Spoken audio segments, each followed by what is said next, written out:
Hello everyone, তো আগের ভিডিওতে তোমাদের সাথে আমি শেয়ার করেছিলাম এই নেকলেস ডিজাইনের টিউটোরিয়ালটা।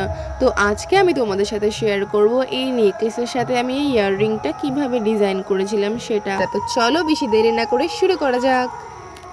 তো ইয়াররিং ডিজাইন করার জন্য আমি এখানে এরকম একটা প্লাস্টিক নিয়ে নিচ্ছি। এটা মিডল থেকে কাট করে নিতে হবে। তো এরপর দুটো শেপ পেয়ে যাব। আমি দুটো যেহেতু ইয়াররিং করবো ওই জন্য দুটো মিডল থেকে কাট করে নিলাম। আর তারপর এর উপরে গ্লু দিয়ে স্টোনগুলো অ্যাটাচ করে দিতে হবে একটার পর একটা। তো তোমরা যারা আমার আগের নেকলেস ডিজাইনের ভিডিওটা দেখেছিলে তারা আশা করি বুঝতে পারছো, এটা সেই নেকলেসের সাইডে যে ডিজাইনটা আমি করেছিলাম সেম সেই ডিজাইনটাই এখানে আমি ক্রিয়েট করেছি।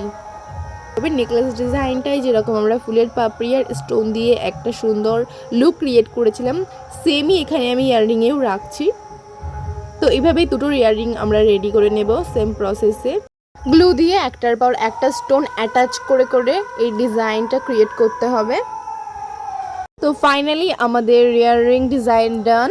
এরপর এটা কাট করে নিতে হবে। এরপর ইয়াররিংয়ের সাইড পোর্শনের প্লাস্টিকটা কাট করে নিতে হবে।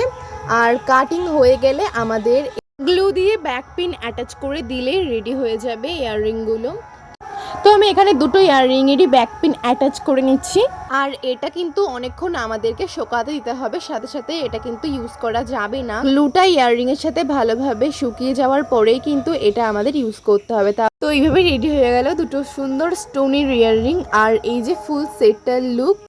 তো তোমরা যদি নেকলেস ডিজাইনের ভিডিওটা না দেখে থাকো তাহলে এই ভিডিওটার নিচে দেখবে একটা প্লে অপশন আছে, তোমরা সেখানে ক্লিক করে নেকলেস ডিজাইনের ভিডিওটা দেখে আসতে পারো। আর তোমাদের যদি আমার ভিডিও ভালো লাগে থাকে তাহলে অবশ্যই চ্যানেলটা সাবস্ক্রাইব করে দিও। আর দেখা হচ্ছে পরের ভিডিও, ততক্ষণের জন্য বাই।